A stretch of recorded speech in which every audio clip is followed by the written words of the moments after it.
Hello once again. Greetings from Waliczka near Krakow in Poland. On this grey, wet and dismal Friday afternoon. Don't know what the date is, completely forgotten. Maybe the 8th of February or 9th maybe. I think it's the 9th. Doesn't really matter.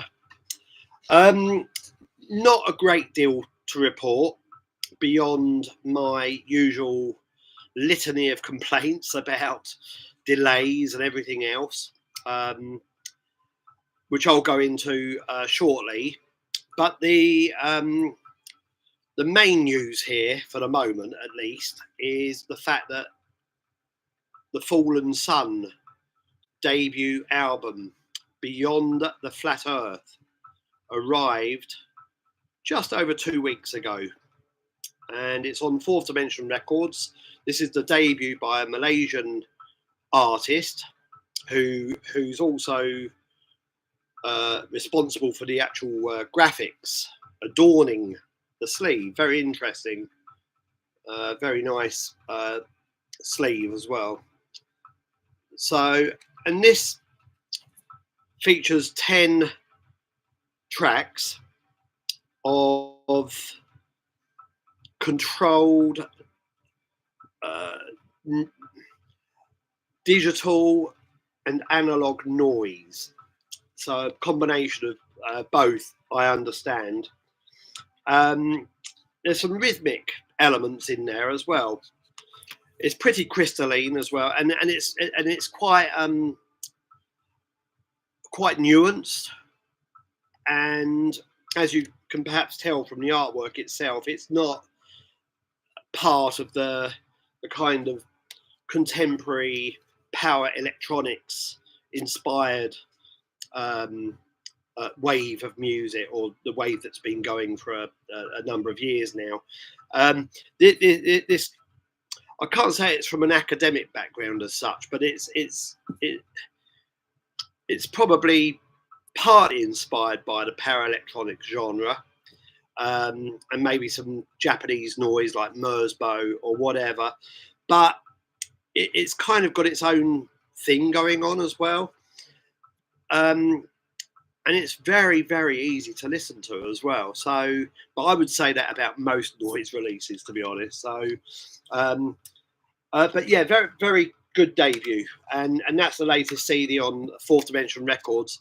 Originally, it was announced to appear later this month. But because the person behind this album dealt with the pressing herself, we managed to get it a lot sooner, and that included shipping from Malaysia to here as well. I think it was from Malaysia, so it's actually ahead of schedule, which is a real, it's a real change to how things usually run here. But I have shipped all copies to those who have taken out the CD deal from me. I've sent out promos. I might still have a couple of trades to deal with, and maybe a couple of other people I need to deal with yet. But most copies, most of the pre-orders and the people involved with the deal, most of those people should have their copy arriving anytime now. So if they haven't already got it, and I hope they like it as much as I do. I should also say that the person behind this is also responsible for for another predominantly electronics project, but rather more subdued in nature, called Reverse Image.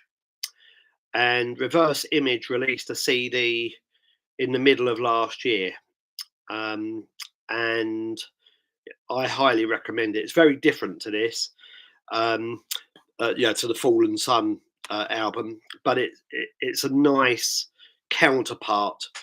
Um, Between the two albums, there's something really interesting going on. So, Reverse Image should also appear on Fourth Dimension later this year, maybe in another few months, um, collaborating with Thomas Bay, William Bailey.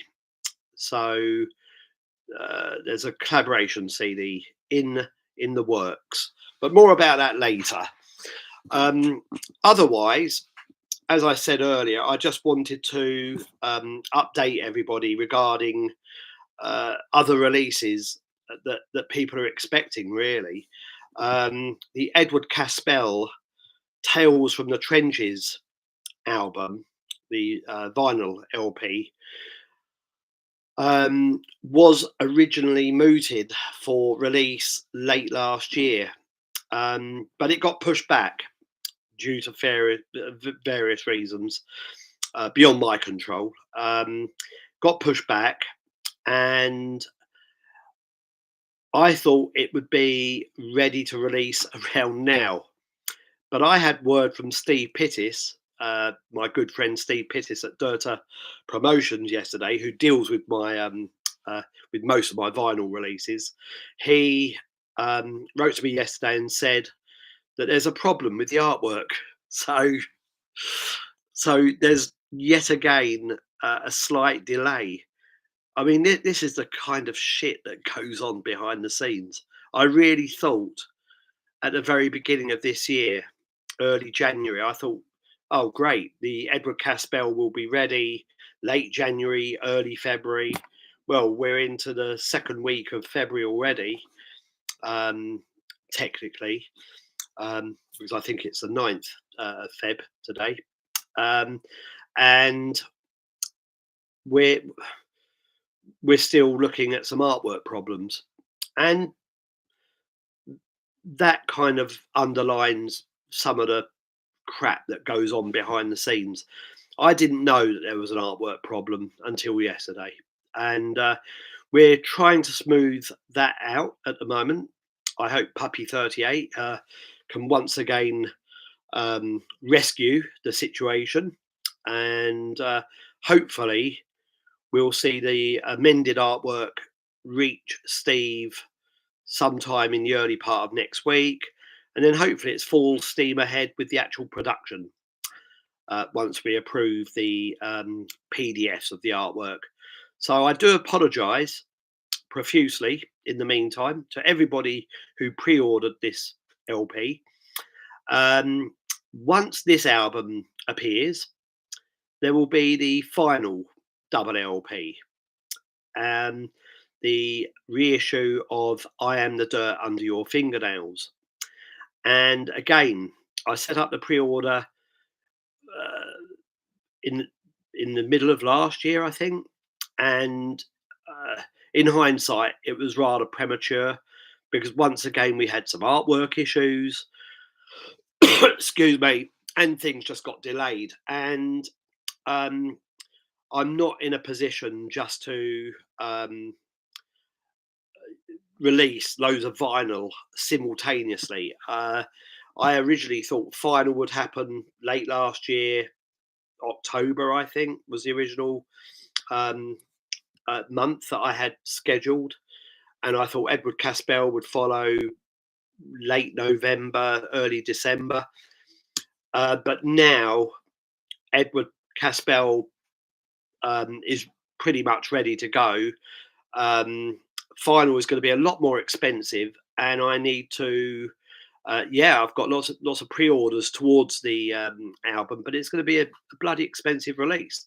I don't think a lot of people realise how much vinyl costs these days. It's really, really expensive. We're talking about thousands of pounds, you know. So um, I I can't lie, you know, these vinyl releases that I do put me out of pocket. You know, they're a real struggle. Um, I don't think they really. I haven't checked the last LP that I did, the ATV Direct Action. I don't think it's broken even yet. If anything, it's still lost money. Um, but these things are bloody expensive, and it always takes a long time to recover the money. I did the Kleistvar double LP in the middle of last year as well. Um, it cost shitloads, and it definitely lost loads of money. It lost loads. So there's no way I can. In fact, I would. This is no disrespect to Gary or Kleistvar or anybody, of course, who actually directly bought a copy of that or supports Kleistvar. And there are a number of people who really do get behind Gary's work as Kleistvar, besides his work in Ramley and whatever. But um, that kind of let's say it put my nose out of joint. That one double LP, and I'm still in the recovery process. Um, it's ridiculous. Also, sales just seem really low these days. I think there are several factors behind that. Um, Cost of living, being a major um, contributor to this sad state of sad state of affairs. Um, I I think vinyl in itself is pretty expensive. As I always stress, I do try to keep my prices low, certainly lower than most people. But because I do that, I'd probably shoot myself in the foot as well. So um, because if X amount of people are going to buy the vinyl regardless of the price, maybe it would make more sense to elevate the price and get a little closer to breaking even. Um, but I don't do that because because I try to run things fairly. Um, I absolutely uh, I, I absolutely detest the prices of some vinyl releases out these days. Some of them are upwards of £25, £30 just for a single LP. Um, I, I I don't know how people can justify that. So I try to keep my prices way lower. Um, and Yeah, and that's proven by another LP, a triple LP that I've got in the works at the moment. I'm collaborating with a hunting lodge in America, and we're going through some different channels for this. Um, and they're helping. We're collaborating on the financial side as well. Um, but that's £40. So that's really low. That's a low price for a triple LP set. Um, the preset is in the shop already. Um, but again, times are hard for a lot of people. It's not like how things used to be even 15, 20 years ago, or even 10 years ago. Um, People just don't have that kind of money anymore. Cost of living is atrocious. Um, and people have other considerations. I think also a lot of my customers have come from the UK, and a lot of people just don't want to buy from me in Poland now because things can be messy. I think things have got better on the postal front generally, but having said that, um, Steve Pittis sent me a package of releases of his releases or things he was involved in last October, and it just got returned to him. So it didn't make it through customs. It's just two or three LPs, and it just didn't get here. I've got a package from Cold Spring waiting at customs at the moment as well. So it's not plain sailing. Um, um, but generally, when I send stuff from here to the UK, things seem to be okay, especially if it's kind of a small package. But even then, a number of people in the last few months have sent orders for lots of stuff, for lots of vinyl and CDs together. Sometimes some mail order items, and they've received these huge packages without any problem in the UK. So I really don't know what's going on, but I do think that this problem is another reason why some people are just reluctant to even send an order off in the first place. Um, so, uh, but that particular problem is certainly trumped by cost of living and the fact that people just don't have the kind of money that they had, that they used to have for, you know entertainment. So, for want of a better word, it's a it's another topic in and of itself. The idea of whether this kind of music is entertainment. I suppose technically it is, but anyway, again, I don't want to go down that particular avenue right now. Um, yeah, so Edward Caspell is snagged. Final is snagged. The When Worlds Collide album, which is meant to follow Final, is just in the queue. That's the compilation double LP. Um, I think that's going to be everything that I do on vinyl for the moment. I just and the Hunting Lodge triple LP. I just find it all a pain in the ass. So an expensive pain in the ass. CDs are just so much easier and much more affordable. And I don't even have a problem if one of them, doesn't turn up. If a CD goes missing, it's just so easy to send out a replacement.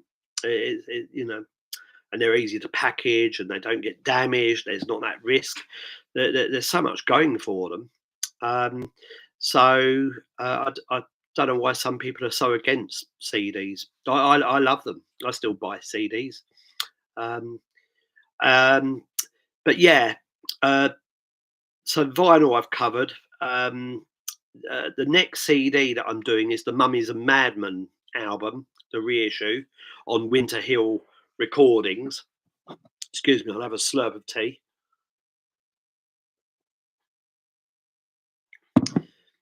Milky PG Tips. Not the best. Yorkshire tea is the best. PG Tips, it's still better than the black tea that I can find in Poland. It's still stronger, but it's a long way off Yorkshire tea.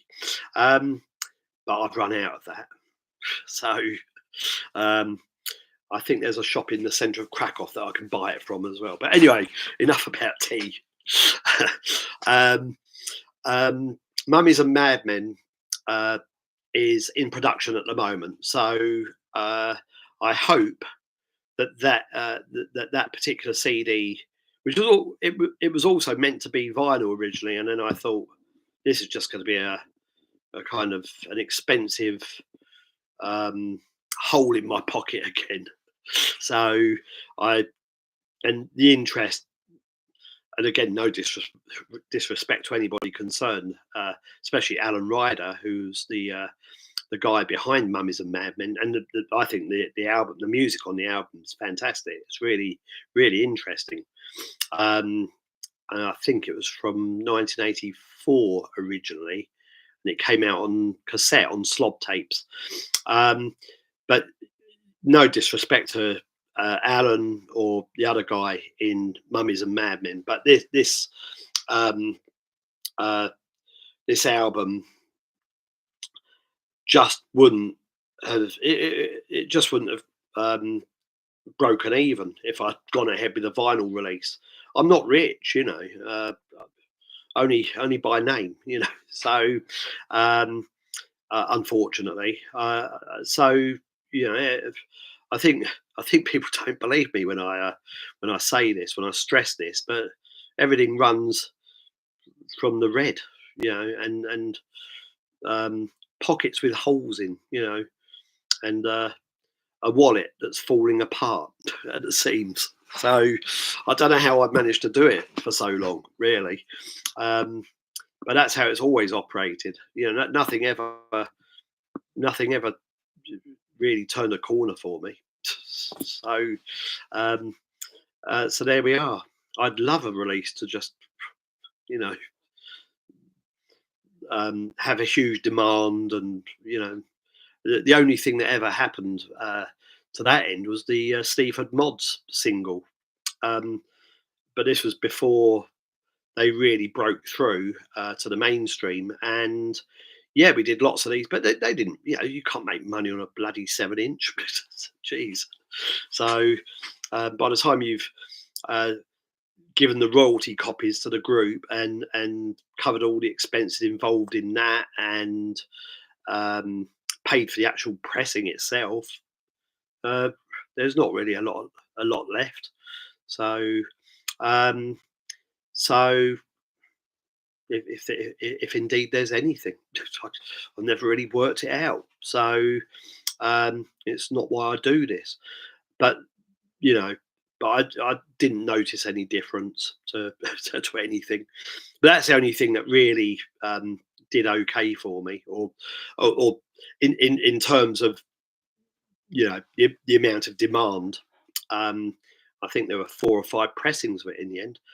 Um, yeah. Anyway, Mummies and Madmen is next, and after that, I think we'll just try and focus on getting the Splintered album finished. It's taken a few years, um, and the way things are looking at the moment, it will probably just be 4 really long songs with maybe an intro and an outro, which I proposed to the guitarist James recently, and I hope he'll do that. Uh, there might be some other sounds added to the intro and outro, if indeed that happens. But the album itself will just be 4 really long songs, um, and which is interesting because uh, no, I'll talk about it later. So I think I've run over what 20 odd minutes now, 22 minutes, 23 minutes, and I think I've kind of covered everything I wanted to talk about. Book wise, the Mark Perry book is still doing its thing. Um, but if you're interested in a copy um, and you live in the UK, order it from Cargo Records. Still plenty of copies there, but once they've gone, that'll be it. To that end, the Grim Humour books are nearly running out as well, and I won't be doing any more. There'll be the third Grim Humour book happening sometime this year. I've been ill actually again on and off for the last couple of months, so and even now you can probably hear I'm at the tail end of a cold. Um, so I haven't really felt like doing much in the way of doing of anything, So I haven't really felt like doing anything in the last couple of months.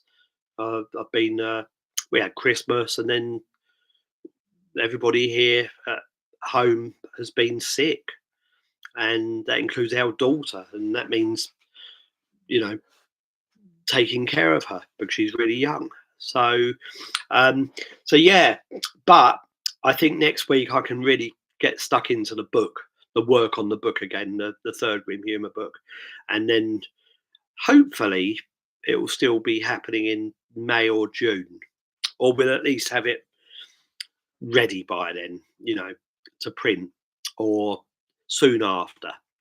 So it shouldn't. I don't need to do a lot more work on it, but I do need to do a little. I need to spend a good month or so knuckling down to just iron out the creases and just finish what I'm doing, and I need to get a couple more people involved as well. But yeah, but again, more about that later. Um, uh, there are some other things happening as well, but again, more next time. In the meantime, again, this is why I was mostly here this time.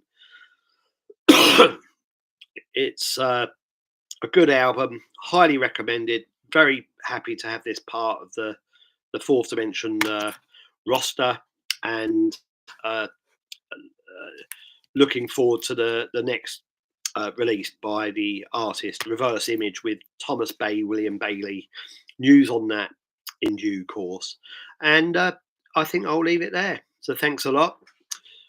Sorry for rambling as usual, and I'll be back here again soon enough, most likely. Um, yeah, so I just noticed how tired I look. The dog woke me up at bloody 5:30 this morning. She peed all over the stairs. Great start to the day, 5:30, mopping up dog pee. So um, there we go. On that cheerful note, I'm off. Bye bye.